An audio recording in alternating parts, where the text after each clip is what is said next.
Check my levels here.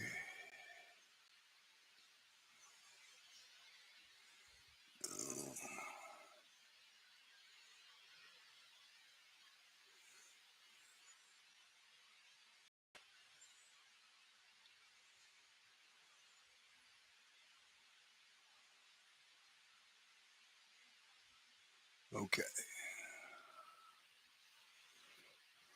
Anybody does show up, they'll actually be able to hear me now.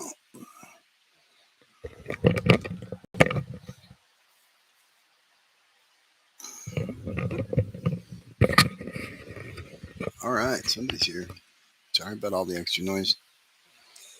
Trying to get comfortable here because I had a viewer. They left. Like, this show sucks already. This guy's just sitting here.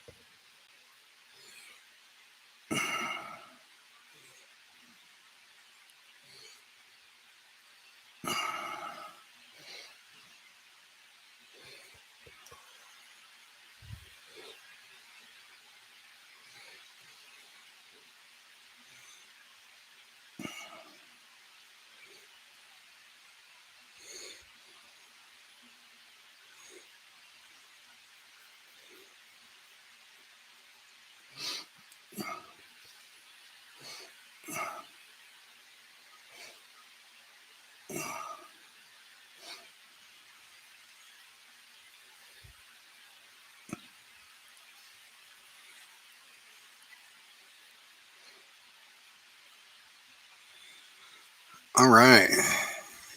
There is somebody watching. I actually have an audience now. What's up? Good morning. I'm just drawing a little bit to give other people a little more time to get in here before I get into the swing here. Doesn't help that I was late. I know, but hey, an approximate time that I'm gonna start is better than no time, maybe. I don't know. We'll see what happens.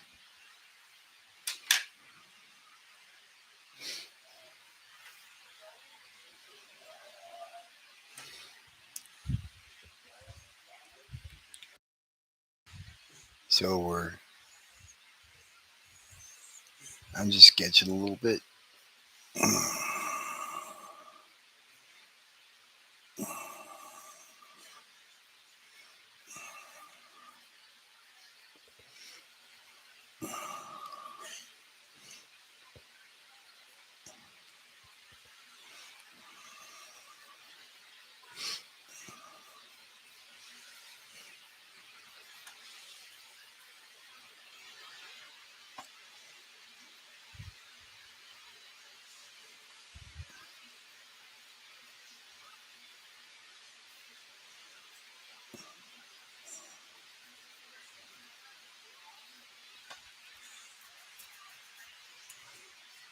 And somebody threw me a like. They didn't stay. This is my dog Marvin. Good morning, Marvin. How you doing, buddy? Okay. Get that off camera. Nobody wants to see that.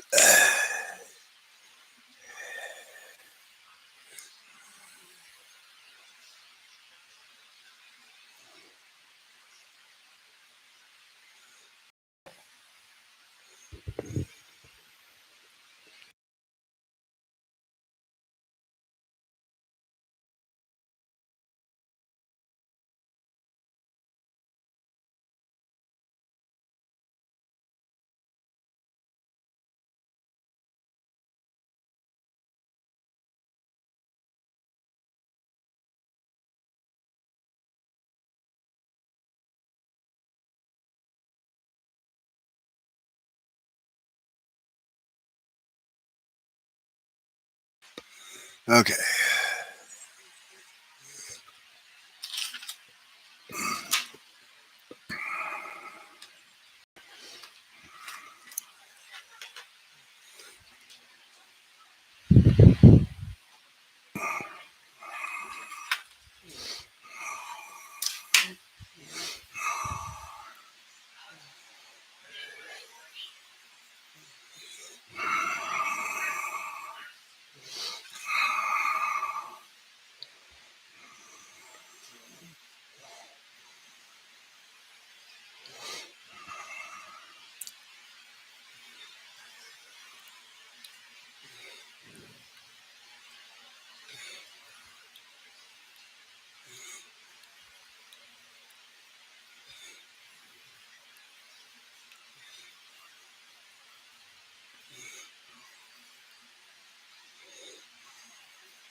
Hey, I'm late, but I made it too, man. Um, you guys tell me, how's the audio?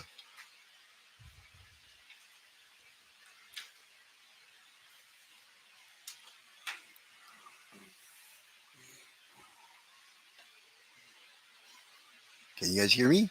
All right, cool. Good deal. Well, since you're here, let me adjust the microphone. Sorry about that. Um, Let me get out some stuff here. Let's not bury the lead. Because I know Rob's been like jumping at the bit. He wants to see that Silvestri page. Um, so let me go ahead and get that stuff out here. I will have to shuffle through some stuff here a little bit. But that's okay. We'll look at it together. What have I got in here? Oh, yeah. There's that copy of that Jim Lee layout page. This is by Samuel Clark Hawbaker, the guy that did Nomad for Marvel. I was actually talking with him on the phone quite a bit before I got into the industry. And he sent me pencil copies of his stuff to try and work with. This just happens to be in the pile. But hey, you're here to look at the pile, so let's go through the pile. Yeah, Clark was a nice guy. He was a nice guy to me. Um, Sent me pencils of his stuff and put up with me bugging him on the phone and all kinds of crap. Stuff that I'd never put up with. Now, this is a Jim Lee cover for Fire from Heaven. These are pencils. Let's get that up to where you can sort of take a look at it. I don't know how to get this damn thing to zoom.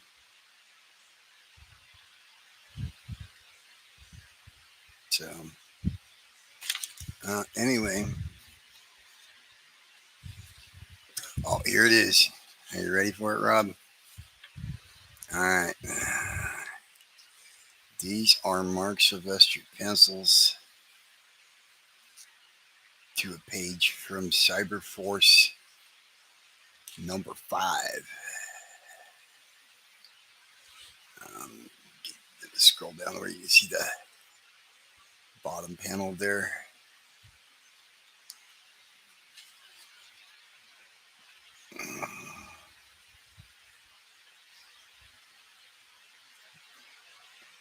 Very nice shot of what's her name, Cyblade.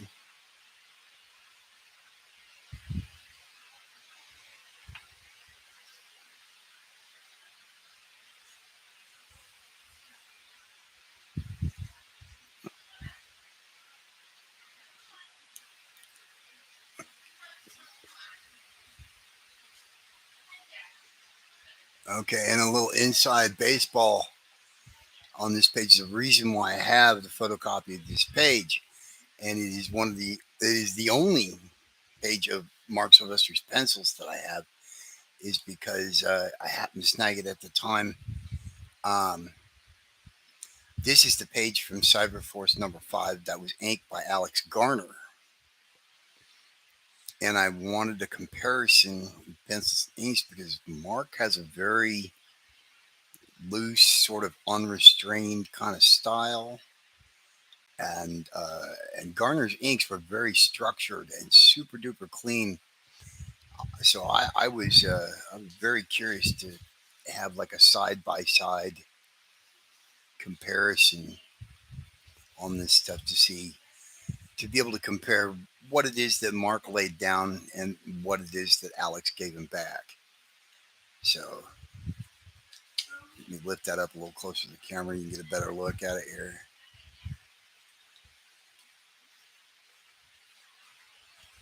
So yeah, because that page was inked by Alex Garnett, I was interested in seeing how he would interpret various textures, how he would deal with what Marc was putting down. That's why I grabbed a copy of this page, because I was looking at Garner's stuff in particular. He had a hold of that Terry Austin look, and I was very interested in getting that any way that I could. And if following his lead helped me, I was all over that idea. So yeah, I was taking lots of photocopies of his stuff. I probably have, I don't know, 2 or 3 issues complete of photocopies from the Gen 13 continuing series. This is a page that I inked over Brett Booth. And here's the actual page, as a matter of fact.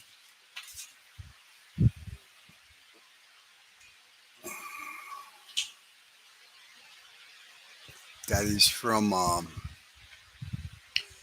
Thundercat series. I forget I think it's called Dogs of War, maybe. I want to say.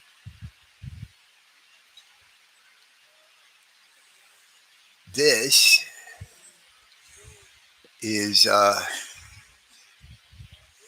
very last page that I ever inked for Wildstorm.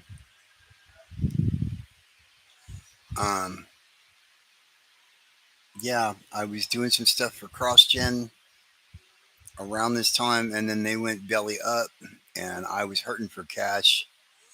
So I called over there kind of in desperation and let them know, like, hey, I'm hurting. Can you throw me a bone here? And they threw me a couple pages of Brett Booth. Now, I did ink a couple pieces worth of Brett Booth stuff before this. But I don't have any of that. You can see I was really on my brush skills at the time. Like this fade right in here, that is brush. Really small stuff. But yeah, I was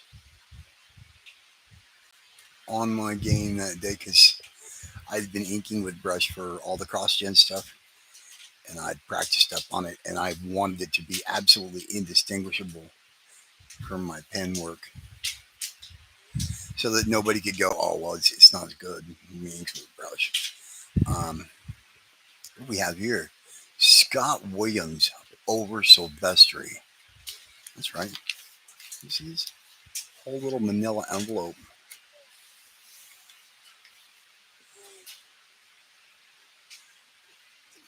White lines on the extensions. Oh, let's go back to that. You're talking about these white lines, right? I got what that was at the time. That is a milky white gel pen. I had worked with Rick Hoberg doing animation cleanup, and Stefano Gaudiano, and they turned me on to those gel pens, and I was just in love with them. So anytime that I needed any kind of thing cutting in with white, that's what I would use. I still have. It's not a Pentel Milky White, but it's a Sino, but it's the same idea. I still got that around. So just a nice, quick, easy way to make that happen. Oh, what? That's some Richard Bennett right there over Jim Lee. Oh, I don't know. What do you guys think? Should we go through the Scott Williams over Silvestri folder first, or should we continue to dig through the pile? Oh, what's that? Oh, more Jim Lee layouts. Oh no. No, I'm teasing you guys. We'll look at all this stuff. Why not? We'll break it all out. Hey, no problem. Someone's saying there's no sense in keeping this crap for all the time that I have. without ever taking a look at it. Uh, these are just ink pages that I have of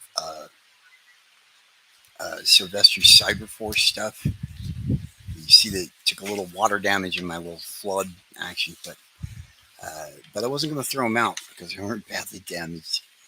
I could still see them. I could still see the inks and appreciate them. So, like, okay, bummer that the flood happened, but it is what it is. So, I'm not gonna throw that out. Come on now. Why would you throw that out over a little stain on the paper? I'm not gonna let that bother me. Um,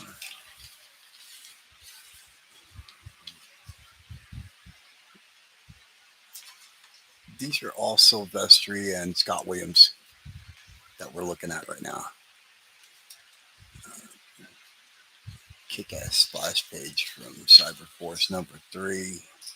You turn that around to the side, maybe you gotta look at the whole damn thing.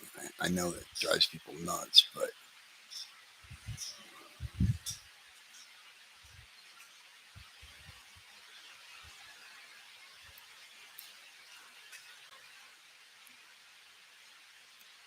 yeah, that is a way cool page. It reminds me very much of something Neil Adams might do, combined with Jim Lee. Like, basically, I really felt that this was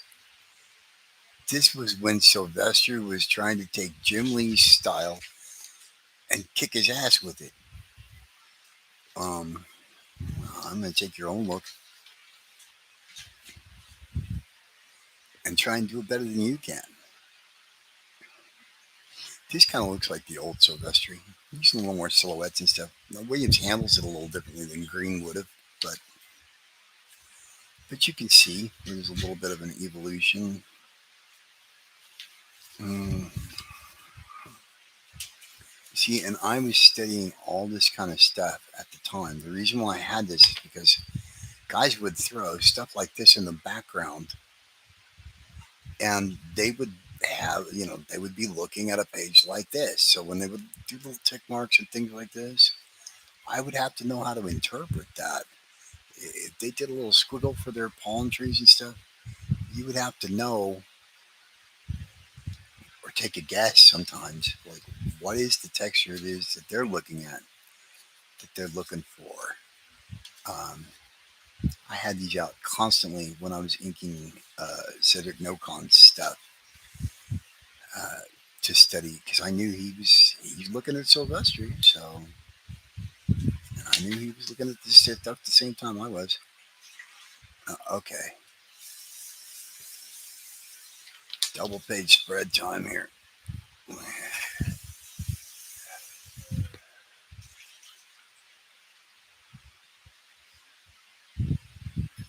Kind of get a look at it, and then I'll scroll around here a little bit to all the various panels.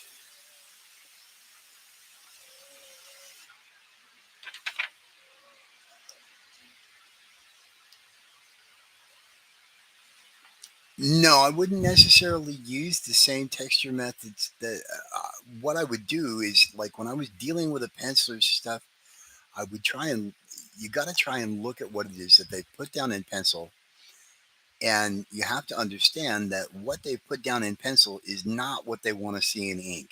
Okay, they have an effect in mind, and they want it done a particular way. So, being in a studio where it's very Jim Lee centric, everybody's looking at the same kind of stuff. It was a very easy guess. They're probably looking at something that Scott Williams inked. So I would just go look at Scott Williams, see how Scott Williams handled this or that. And most of the time, especially with Cedric Nocon, he would do a lot of stuff um,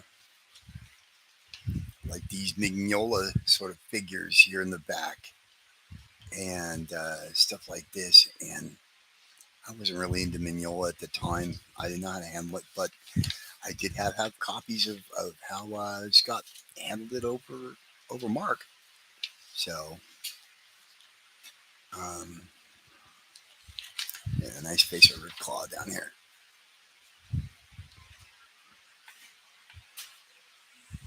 Really looking at that kind of stuff too, trying to figure out how to get my cross hatching down.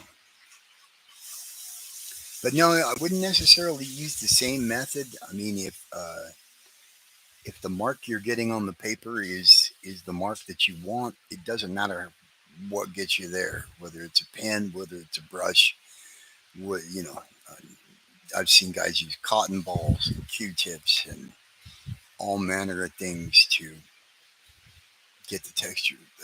The side blade face up close on the double page.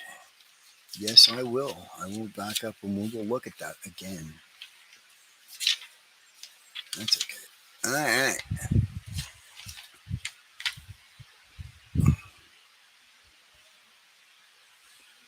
That's about as close as I can get up and get the whole shot.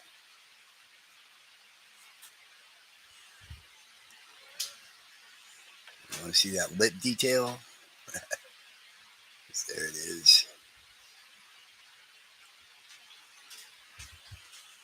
That hair is very likely inked with a brush. For those playing along at home.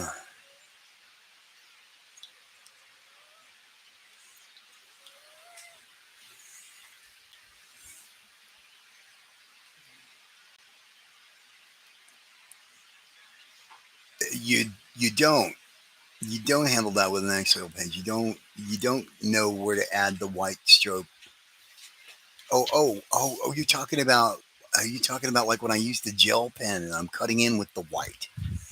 Um, Typically, what I would do with something like that is I would the standard method people would use for something like that is you go ahead and go in with a crow quill and you ink all the lines like this. You go ahead and ink those in with the crow quill the way you normally would, okay? And then you brush it over with black.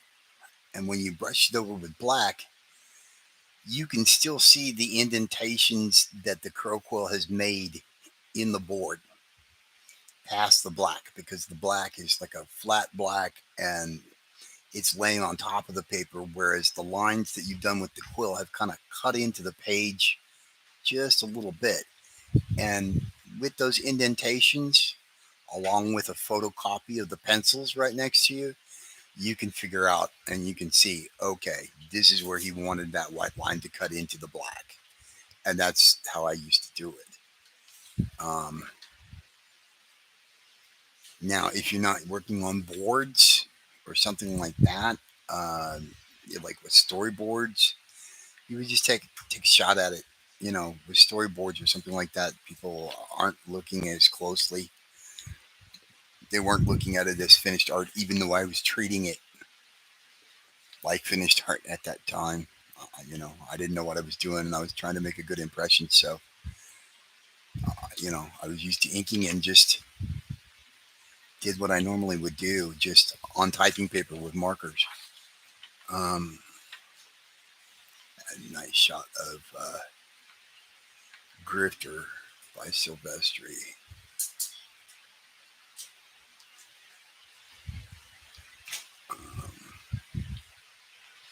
Yeah, this is where I studied to learn. I had copies of this stuff so that I could learn how to do these choppy borders that Scott Williams liked to do.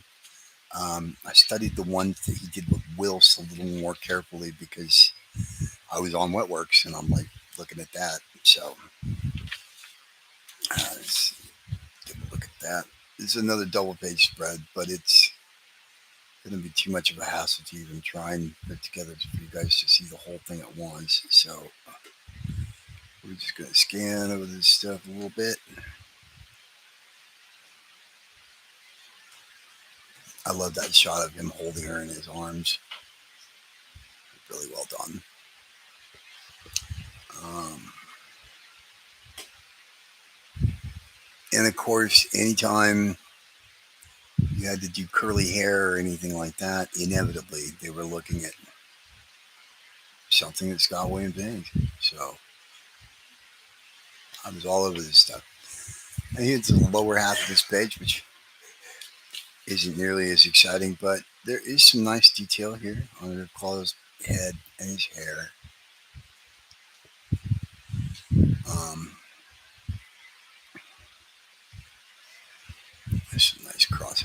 detail going on there.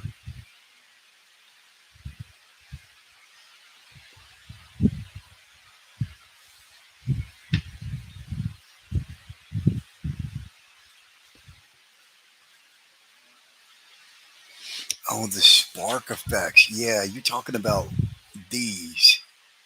Like, took me a second to. Yeah, some of those Art Adams style sparks. Um, Another double page spread. Boy, they did a lot of these, didn't they? Remember, not a lot of story, so let's do another double page spread. That'll stretch for time. We only have 5 pages of script.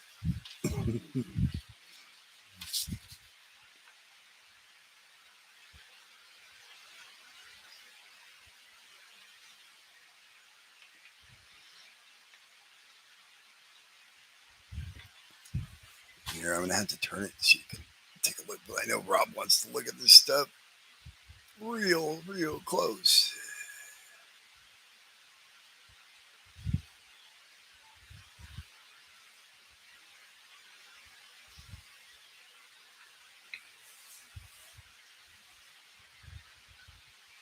Boy, this gets a hell of a lot cleaner shot from the look of it here on my monitor than the Logitech camera would. The Logitech camera wouldn't let me look at any line work stuff at all. It would just shift that into a blur, no matter how close or far away the damn thing was.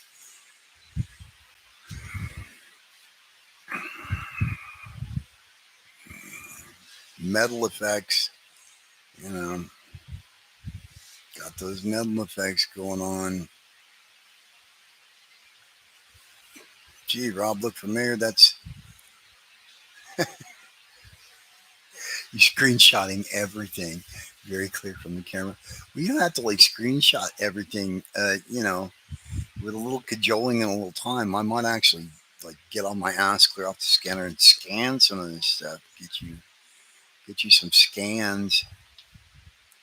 Yeah, see, you would get somebody that would give you something like this texture up here in the corner. They would give you something like that in pencil, and you'd be like, okay, to try and do something real specific there, or something like this shit on these clouds, the smoke. And you'd have to know how to interpret all that stuff.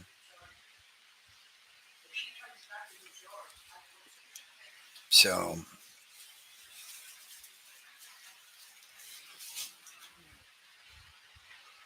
mm,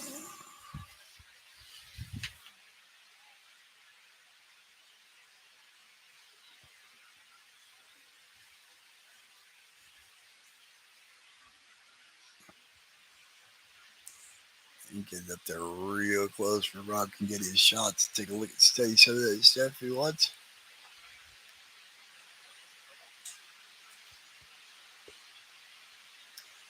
Not quite like having an artist edition,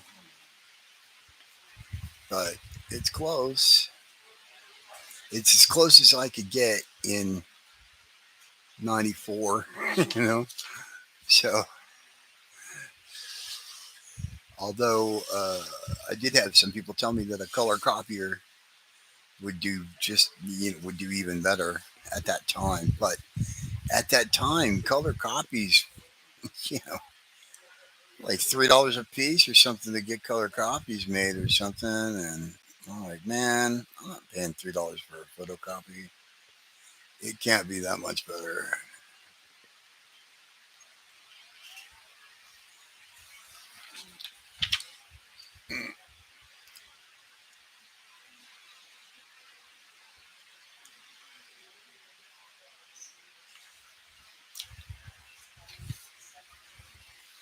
A lot of Simonson sort of influence go on up here, and with the lettering.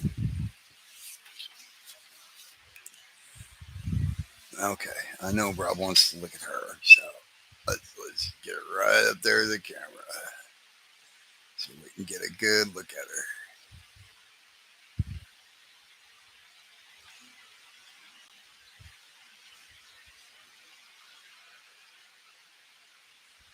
Again, when Scott does hair like that, usually that's brush stuff right there. There might be a couple strands here where I'm not sure. Some of that might be pen, but I'm guessing it's all brush. Um,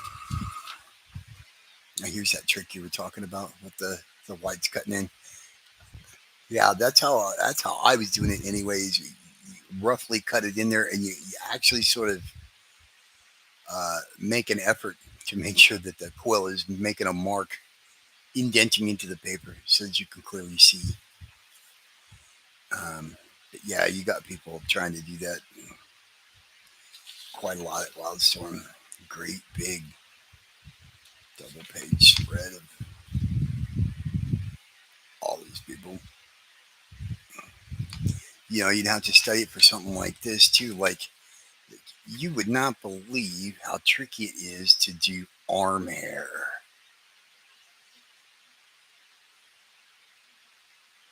or beard stubble and things like that. He's borrowing a little bit of Travis Charest there. That's what I mean when I say like the studio was kind of feeding all on itself. This would have been about the time that Travis was working on that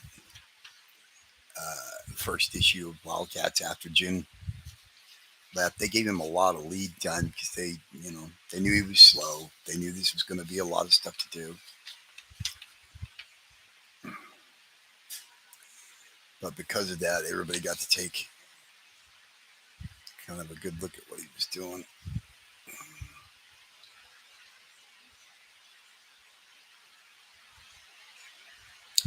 This is definitely Scott with a 102.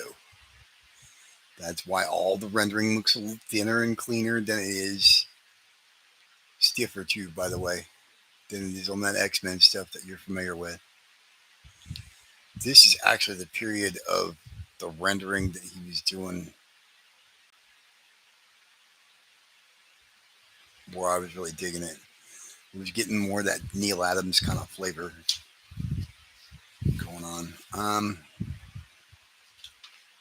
going to skip that. Well, let's see. I don't want to leave out the Big Time Shadows page. I know Rob loves this stuff too. The silhouetted, solid black, brushy stuff.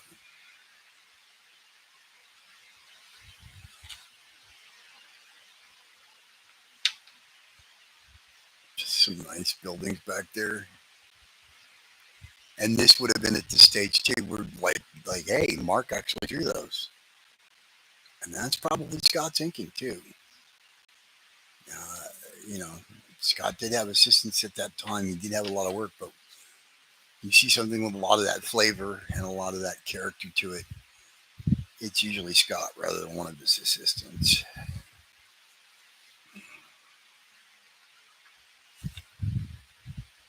Sorry, I got a fan in the background making noise, and yeah, someone's saying, yeah, do a page with that much time would take you all year. Well, now you know why the books were always late. You know,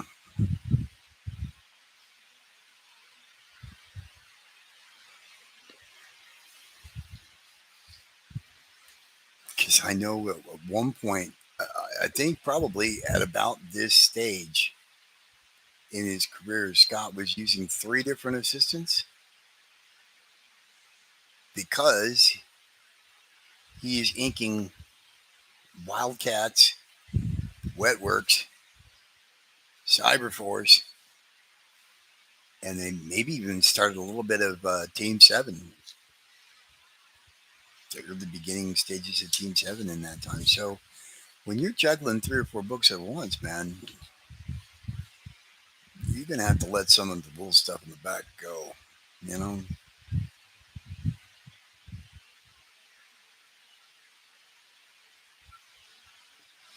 Uh, Rob, he had 3 different assistants. He had Richard Johnson, who shared an office with Nick Manabat, and Richard has also passed. He's also passed away. Had a very brushy sort of, almost a British looking sort of style. Um, Very traditional looking. Uh, um, he also did an issue, by the way, I forget which one it is, um, but I inked some of it. Anyway, Rich Johnson used to do all of his solid black areas and fill in the blacks and do whiteout cleanup. So any spots where, typically you would have a page like this. Let's say, let me find an area where I can. Oh, like let's say you got like speed lines like this going next to a panel. You don't want to like stop for the panel border. If it gets close to the line and you're not sure you can stop naturally, it's better to just cut through it and then clean it up than it is to try and stop it before it's ready to stop. If you screw up, I don't know how much sense that makes. It's the difference between a natural looking line and a stiff looking line. So very typically, if you got a choice between the two and you're gonna screw up, go ahead and keep the line that you're doing and clean up whatever it is that you've run into. Well, all the stuff that you run out of the panel borders or this or that, that was the stuff that Rich Johnson used to clean up. Um, and then he had John Ty. John Ty was his tech dude. So all the stuff that you see in Wildcats and Wetworks, that is like this stuff back here, like flying on the ship, or they're going through the complex. Like, really, I think Scott probably inked this because he was picking up on what Mark was trying to indicate. That is a very Travisy thing right there. You look at Wildcats 14 and 15, and there's definite spots where Travis is doing that same sort of thing there. They're both stealing from Michael Golden. So yeah, you had Rich Johnson filling in blacks. You had John Ty doing all of your technical stuff. Okay, and then you had JD, John Dickinson. He was mostly the inker on Team 7, and he used to handle all the hard stuff um, that Scott needed done that he didn't have time to do. Secondary figures, backgrounds, sometimes full pages or figures or whatever, I guess. I'm not exactly sure how it was divided. I do know that when you look at that Team 7 stuff over Aaron Weisenfeld, that that stuff is essentially Scott Williams only came in and inked the stuff that he felt like coming in and inking.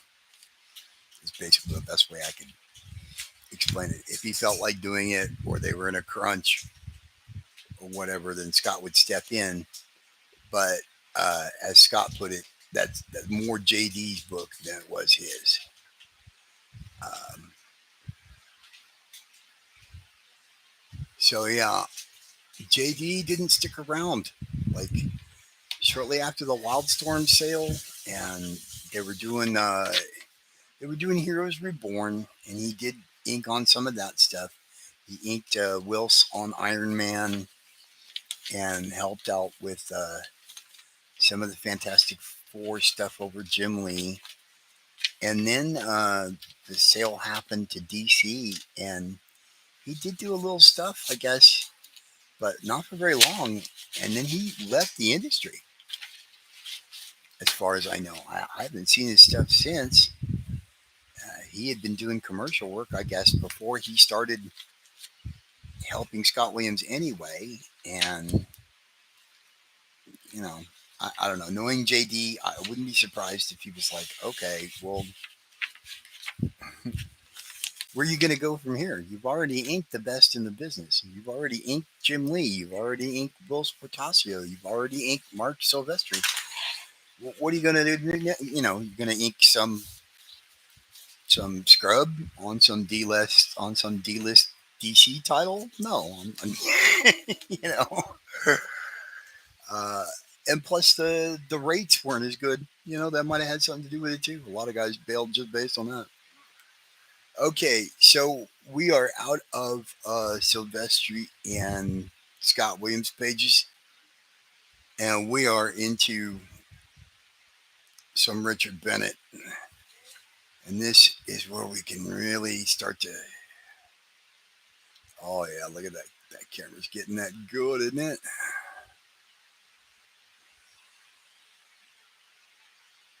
All right.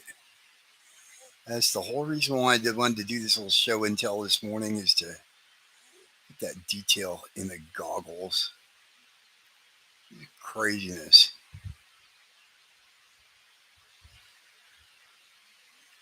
You got all those little tick marks between my hands shaking and the fan blowing it around. It's hard to see. But yeah, that's maybe yeah, 2 inches. 2 inch space with two little goggles, and he's got that much detail going on.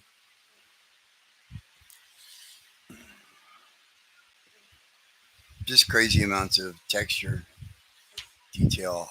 I would look at stuff like the way he was doing the leather, the way he's letting some of the white come through there. It's like a crosshatch sort of texture.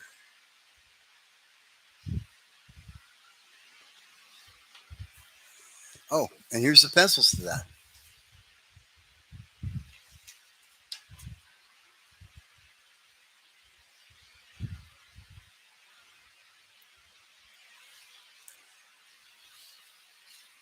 So you can get a look and see Jim's pencils are great on their own. I'm like, and that's what I try and do now more than anything else. Like take whatever it is that the penciler has given me, and really try and turn the volume up on the way, all the way. Yeah, the stuff in the jeans. Man, Richard's so good at textures. His technique was just through the roof back there.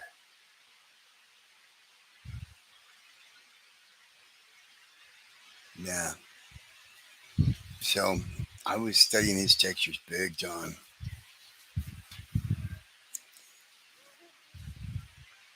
Some more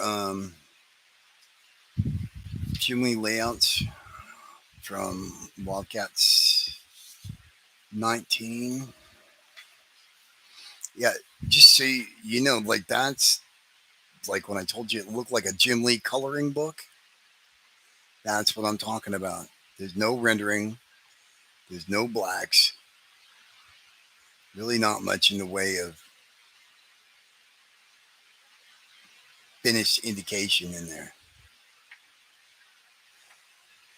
This is what he would give to Art to Bear. This is what he would give to Richard Bennett. Let me I'll set that page aside, and when I come to the inks, I'll break it back out. But this one we can get an actual side by side kind of comparison. Yeah, if I can hold it still.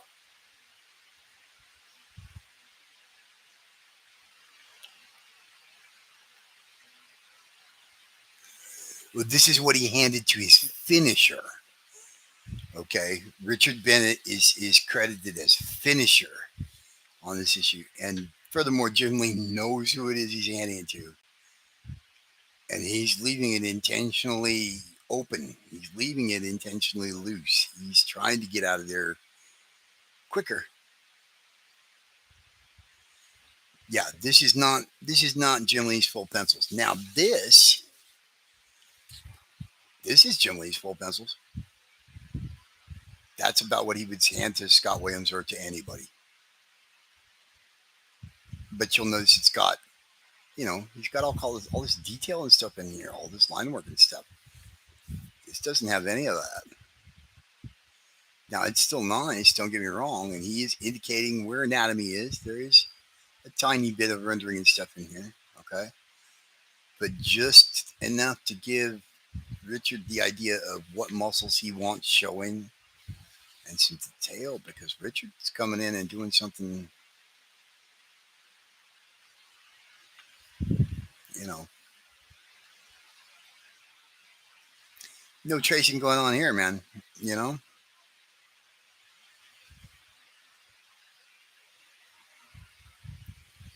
I have to pick that up towards the camera so you can even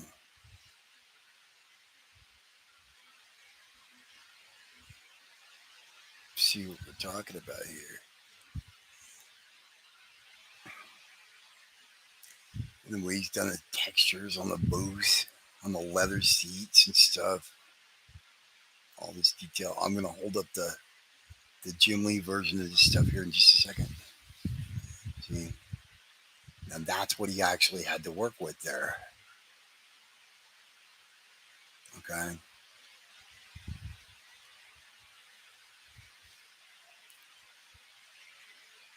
So yeah, that's what I mean when I say kind of look like a Jim Lee coloring book, because that's what it reminds me of.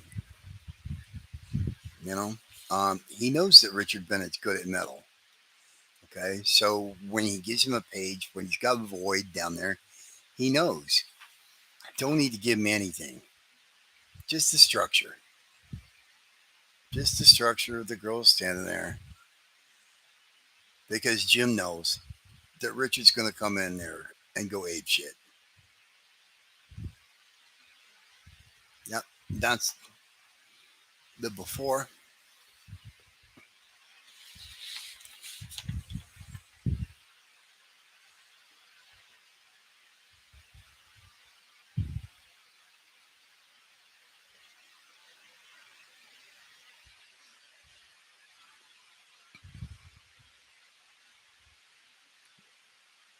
Like, let's get a good look at that grifter there, and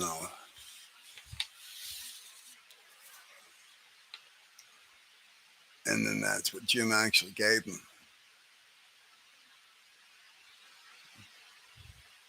So yeah, that's quite a bit more than inking. That's when they talk about finishing. That's what they're talking about. You know, again, I've got pencil and ink comparisons on a lot of these because again, it's one of those things I wanted to see. What were you given, and what did you give back? And can I figure out why you did what you did? Using zipatone and all kinds of crap up in the rafters and stuff that Jim has no indication of whatsoever.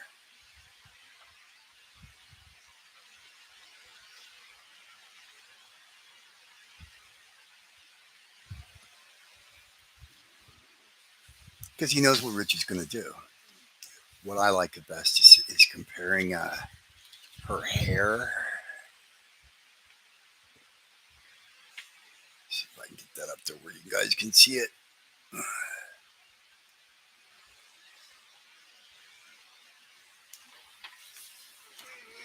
Anyway, yeah. Is that stuff there? Let's see. Wow. 51 minutes already. Time flies full. It's strolling through this stuff. See, like, look at the difference. Look at the way he's drawn amp right here in this middle panel, right? See that where it's fairly open? And then let's come in and look at what Richard's done to it. That is like man, come on now. That's why you can't call this guy just an inker, and you certainly can't call that guy just if that guy ever got called a tracer in front of me, I'd probably slap the person that said it. The hell you say? Nah, this is from Fire from Heaven. Now I don't have the inks to these. Art to Bear did the inks on these, and I was comparing these to the finished book.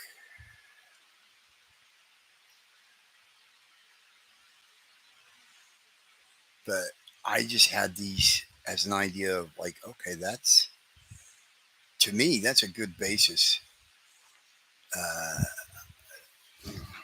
you know, really solid structure, and that's what I was looking at. You know, he is indicating some stuff here. He's indicating for the logo, for the title. He's doing BWS, which is shorthand for Black with Stars. Everybody in the studio knew that. Um, let's see, I got a couple of copies of that. This one's clearer. There is some indication of rendering going on that one.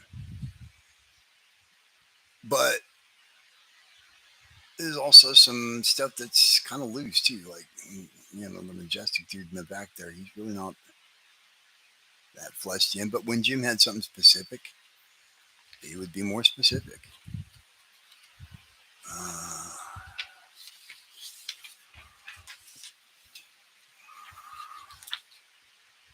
let's see, let me get this up here where we can take a look at it. All right, we're going to have to look at it upside down because it's the only way I can get that up there. I know Rob's trying to take screenshots of this stuff. Flip it around and look at it later.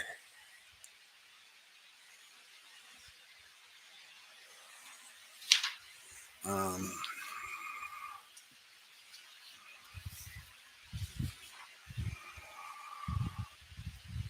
more Jim Lee layouts.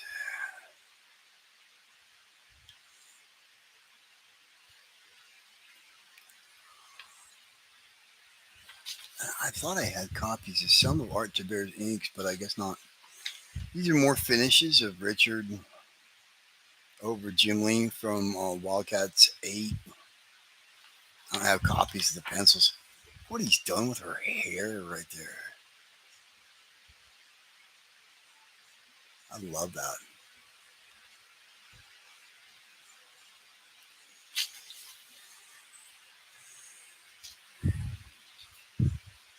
This one, they actually shrunk down Voodoo's head for this one because I guess they decided that her head was too big.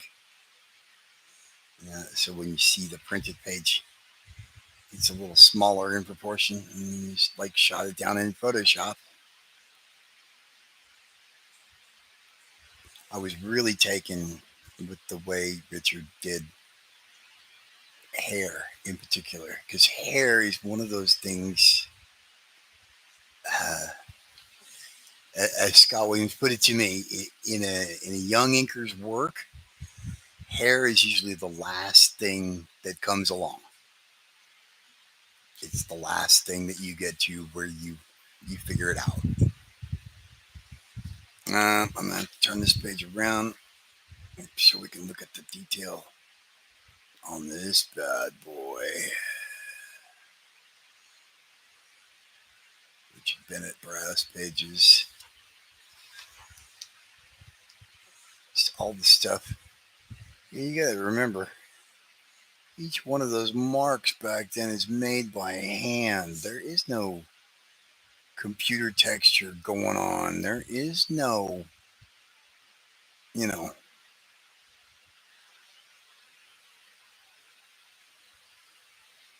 yeah, that is 100% made with a crow quill. And man, I bet his eyesight now is strained to death because even at full size, come on, look, this panel is, let's see, probably about a quarter of a page, not quite a third, somewhere between a third and a quarter. But look at this crap that he's got going on in this texture. Okay. All that, like that little dude that you're looking at right here, this little guy. That guy is Well, let's see. I'll put my finger there as comparison. What, an inch and a half? Come on, adjust.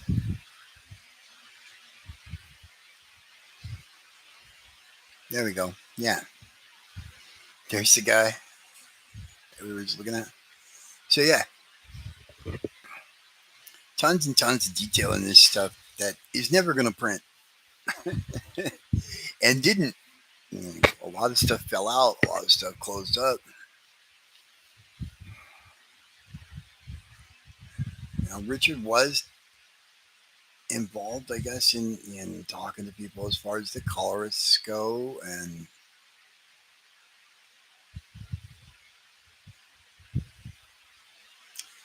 you're on the L train watching some of this stuff. Well, then the shaking probably just seems like it's from the train, huh? No, that's me shaking. Um, I studied his beard stubble a lot, which was really good at beard stubble and things like this.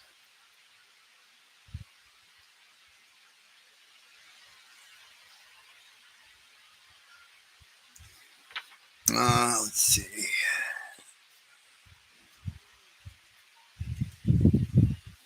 See, when I tried to feature Richard's stuff before on the old camera, the Logitech, I could not even get it to focus in on any of this line work at all.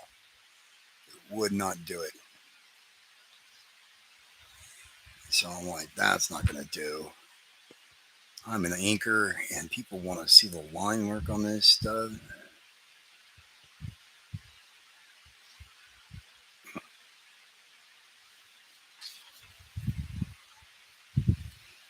Oh, this stuff too. Oh my gosh, all this military hardware and stuff like you got going on this page. Like, yeah, there were things like National Geographic this and cut them out for reference. But man, this is damn jet. Looks like church. Look shit up. See, this is for one of the source books. He was using tone pattern for her shirt. Put the texture on her shirt. You see, it's like an actual floral pattern of some sort. I don't know how he was doing that. Like, you're dealing with, they barely had Photoshop going on. So, this would have been like the days of, he's used to, of actual mechanicals. For all I know, he took out this pattern and found it someplace, made a photocopy of it, and turned the contrast way up. Uh oh. Someone's saying the connection's gone. Am I still on? Can you guys still hear me? Tell me something, guys. All right, it's back. All right. Sorry about that. Um, yeah, tons of detail on these brass pages.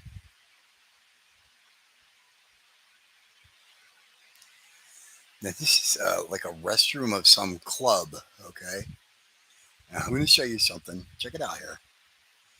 Look at the corner of this urinal.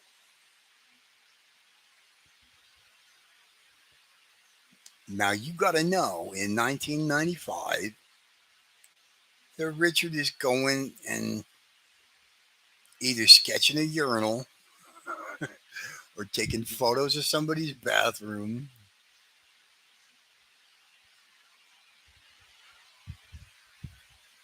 Because, yeah, I mean, it's stuff like this marble texture and stuff. I can do things like this today digitally.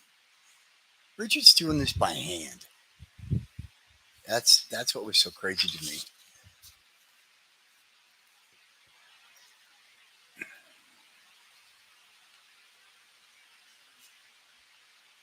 Rob's asking, has anyone ever anyway? Not sure I'm getting that message, Rob.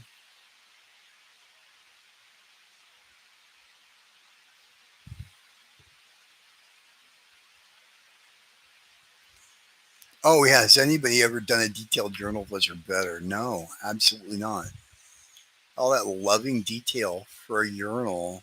That's kind of what my point was. I'm like who does that, man? I'm gonna go back and look at that again. I'm like, that's perfect. That looks like a technical drawing that you would see in a plumber's instruction manual or some shit. You know, and his guns. Oh my god, that guy could drop guns like crazy sick with it.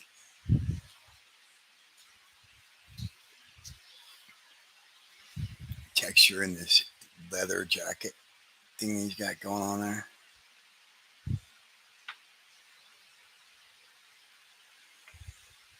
The jeans are all worn out in the knee.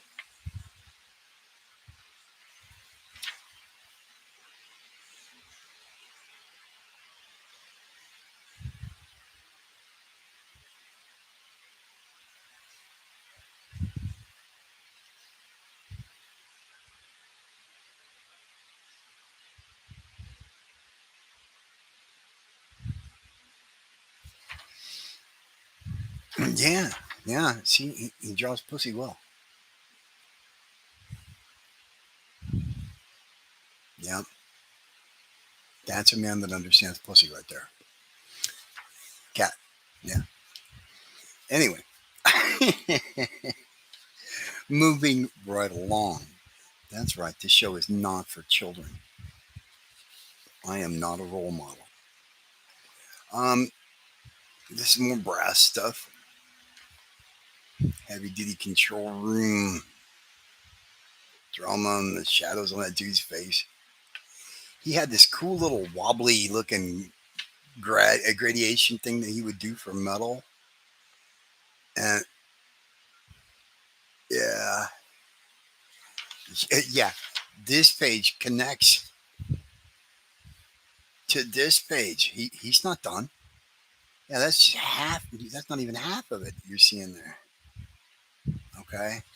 And when we look at the other page here, look at the insane amounts of detail that go on the smallest shit in the background.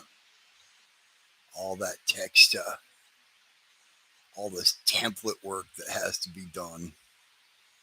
Oh, God, I hated using templates and straight edges and all that stuff. I just wanted to throw all my lines by hand.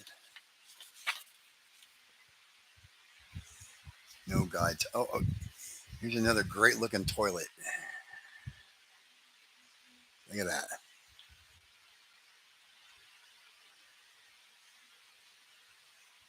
That is the best drawn toilet in a comic book in the history of comic books.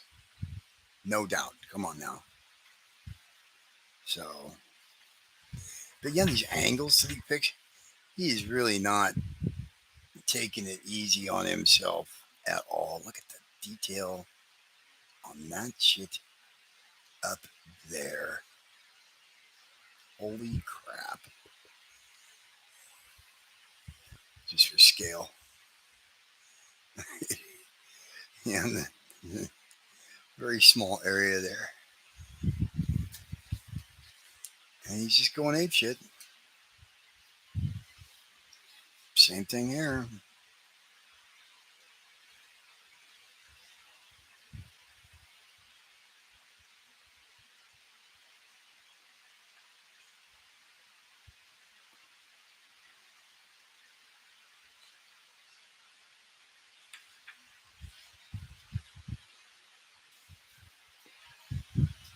Oh, this one. Oh my God. This is what they refer to in comics as an infinity shot because you can't see where it stops. And to fake an infinity shot like this is just an insane sort of thing. The amount of detail on this shit. And this dude, unlike Scott Williams, did not have an assistant that I'm aware of.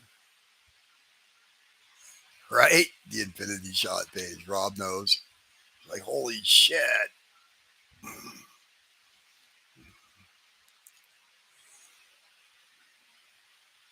See, and the other stuff where he would nail it too is the bear and the ape. I can't draw animals with a shit.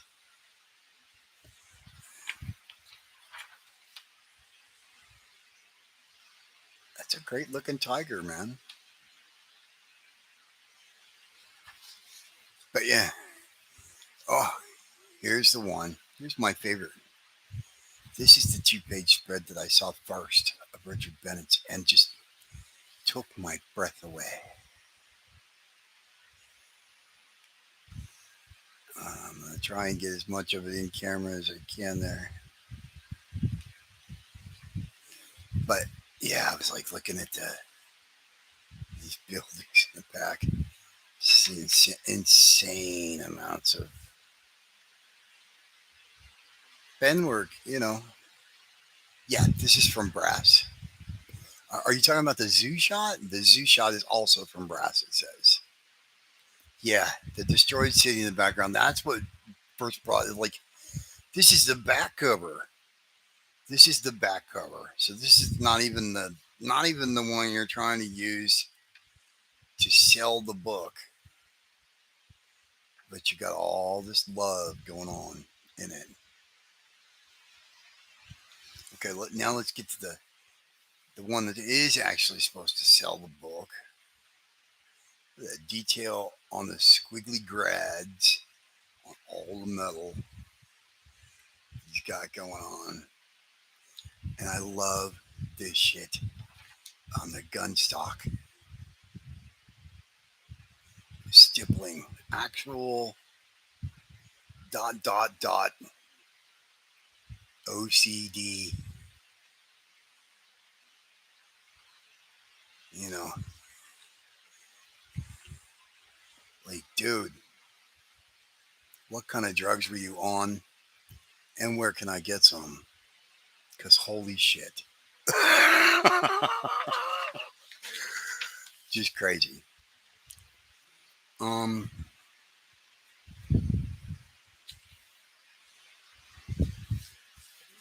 Stuff like this stuff, and like at this guy's face and the hair.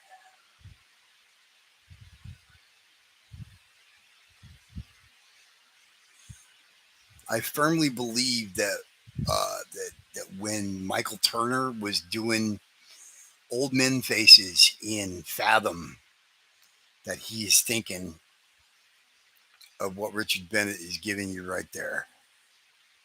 You know what I'm talking about, Rob? The Fathom stuff that Michael Turner did, how he would have an old guy with a bunch of wrinkles. And Joe Wings was definitely trying for that technique with hair and things like this too. I mean, all these guys are looking at this stuff and seeing the same thing that I am. Like, that is just, look at that. Okay, look at the amount of detail in that little bitty panel. Okay, that panel is only that long. So that's 1 inch by maybe 5. 1 inch by 5 inch panel with that much going on.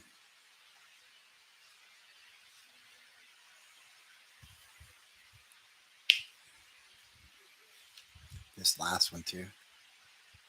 The shit he would do in the ceilings and stuff like that. I mean, like, and half this stuff would be colored so darkly that you weren't going to see it anyway. They'd come in with these really dark tones and stuff and cover it right up.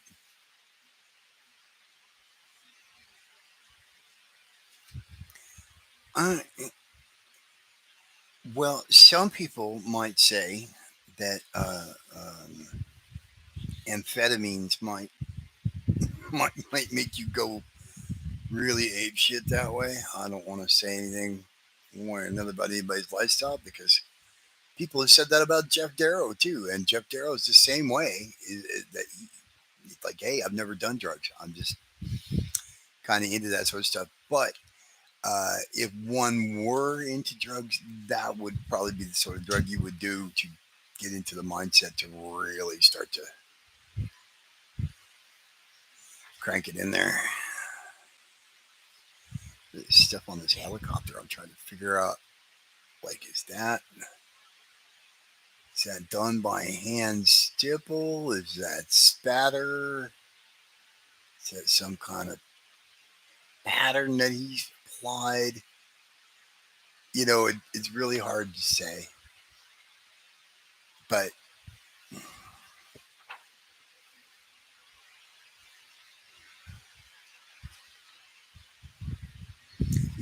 that's the other thing too.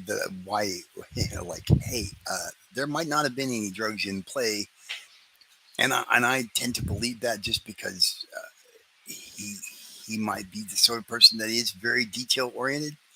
He started as an assistant, to somebody else dealing with backgrounds and something and stuff like that, and then keep in mind too. I think I think this series took like 3 years.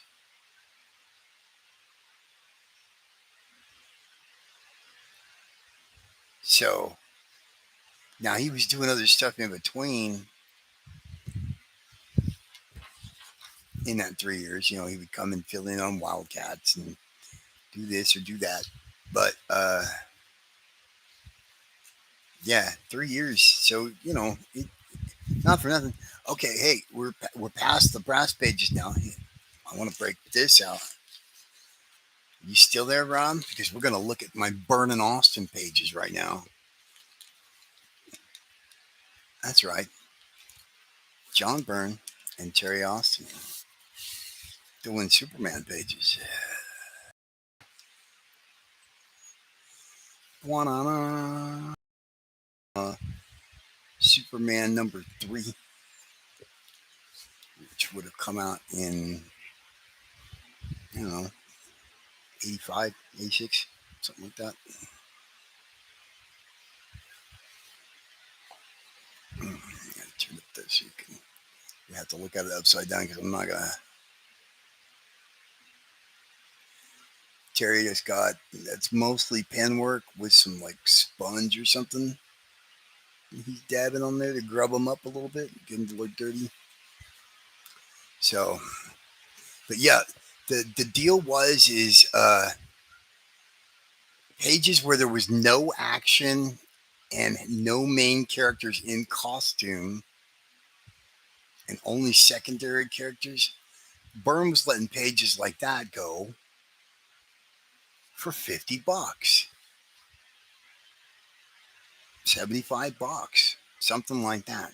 So since Superman's not in costume, you can't tell who he is. It's not, this isn't a desirable page to collectors. They want something with a nice big shot of him in costume. But anyway, I knew I was sort of breaking his rules, but yeah, I got all these pages from him for the low price. I want to recall like $50 a piece, $200.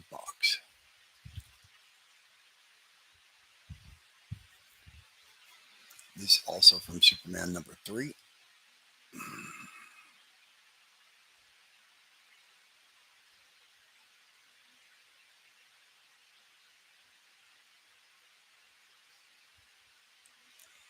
Purchased directly from John Byrne's agent.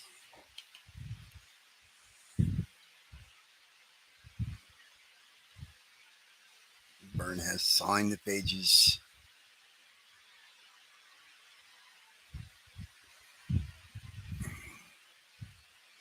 But yeah, I bought these because of the fact that like, okay, they don't have any flashy shots, right? These are all pages that still carry the story, but look at all the Terry Austin you get right here, man.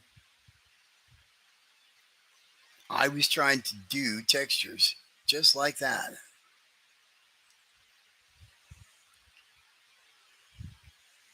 And having this page to look at up close and personal to me in 1995, hell yeah, I'll give you $50.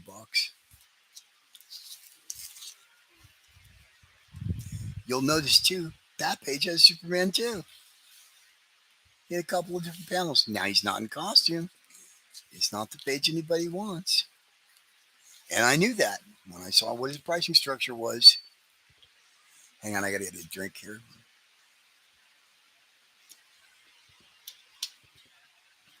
Sorry, a little ASMR here.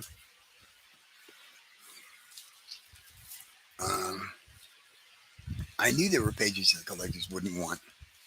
I'm like, these are the duds that are going to sit around. You're not going to sell these. But again, look at all the Terry Austin you're getting.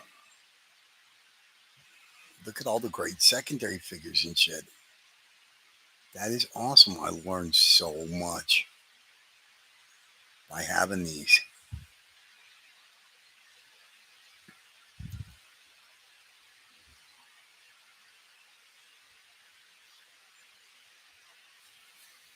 Let's see.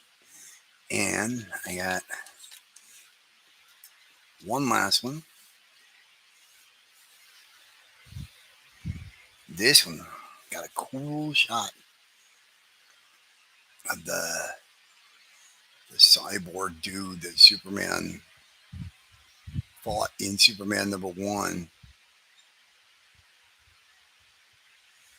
There's the whole page there. Like they take down this whole building, right? Look at all this shit there. Holy crap, Terry Austin. You know?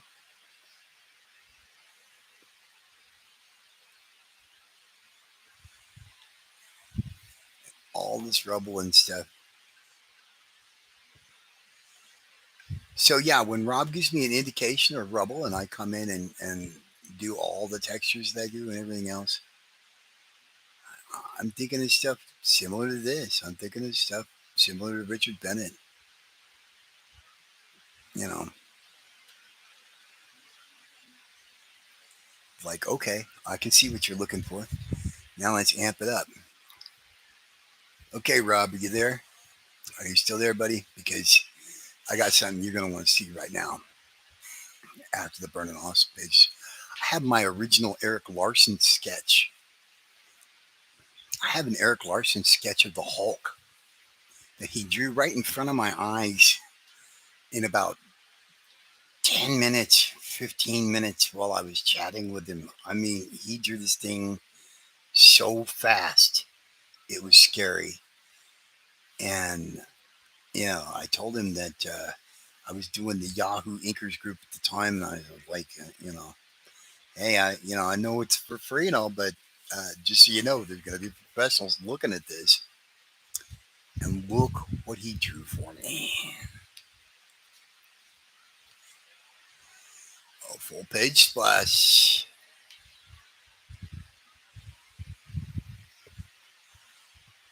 Hulk coming right at you. Now I'm going to have to turn it a little bit so we can get up there and look at some details. Get a look at some of that Eric Larson goodness.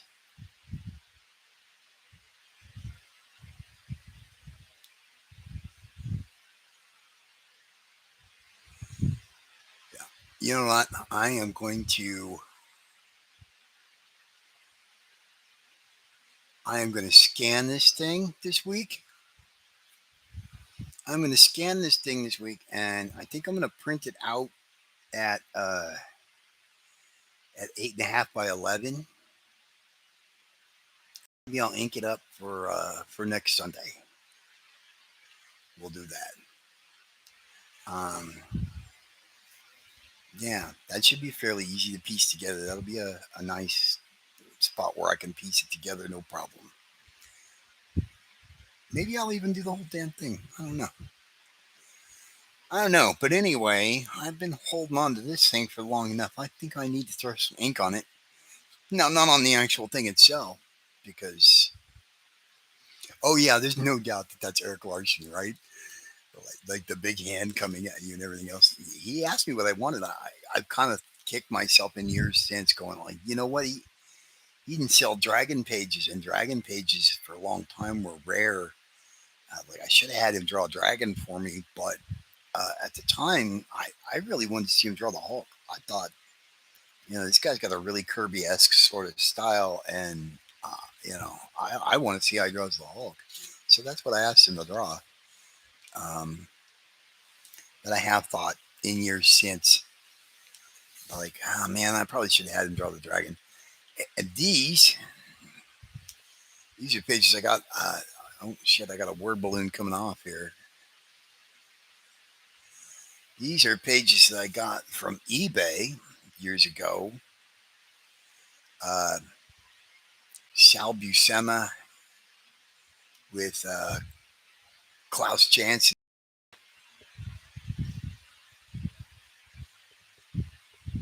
Says this is a Detective Comics annual. So this would have been, no, mid 90s again, or something like that.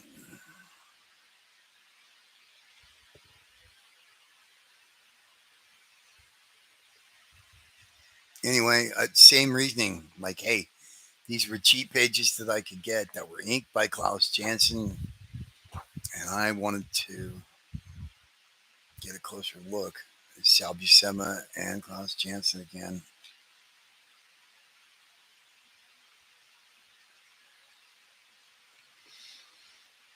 It's funny how you do these things when you're young. Like at the time, I was buying this so I could get a closer look at Klaus Janson inks.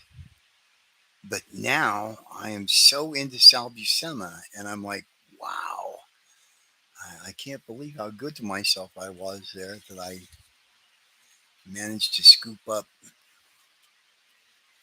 something that I'm able to appreciate on both ends of the spectrum there, as a young artist and as an older artist. Like, wow, I'm really glad I bought that page. And these detective pages too. Those are eBay pages, so guaranteed, I did not pay more than $20 a piece for these things. Probably more like 15, because they were letting them go. Like again, you got pages with no major characters. I learned my lesson with the burn thing. You want character pages, that's where it's going to run you money. Okay, I'm sure there were shots of Batman in this and everything else that probably went for lots of money. I don't have those pages, but I got a couple of these, and I got them cheap. So, and for an inker that's just trying to learn to do textures and just trying to learn to study an inking style, that's all I needed. So, hey, I'm looking at the time right now. I have been live streaming for almost an hour and a half. Um,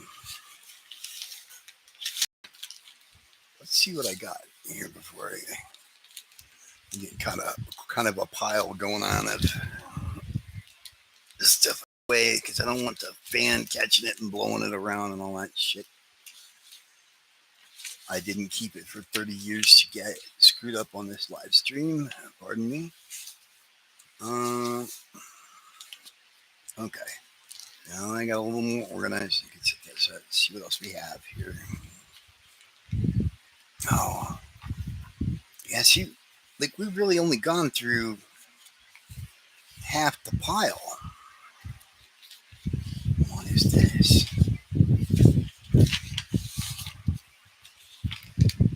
Yeah. Yeah. See, we still got all these Richard Bennett's. We still have all those. That's from another issue of Brass. I believe I have the first 3 issues. I have photocopies of it. It's from some source book or something that they did. A brass pinup.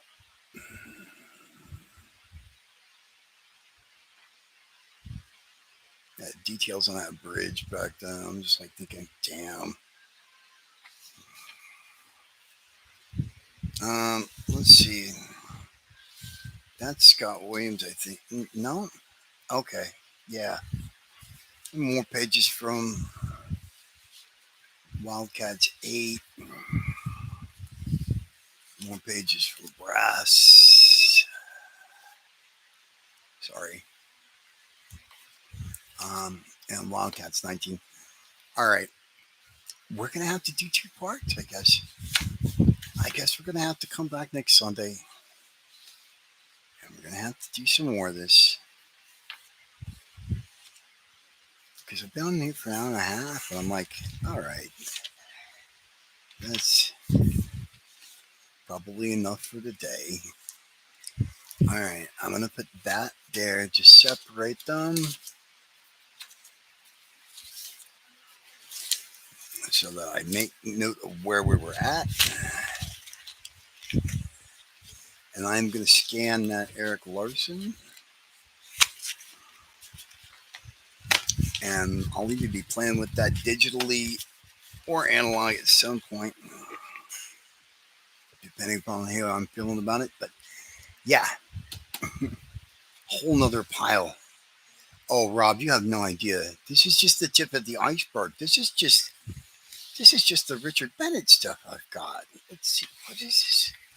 Have a look down here. Yeah. Yeah, see, more of these Jim Lee layouts.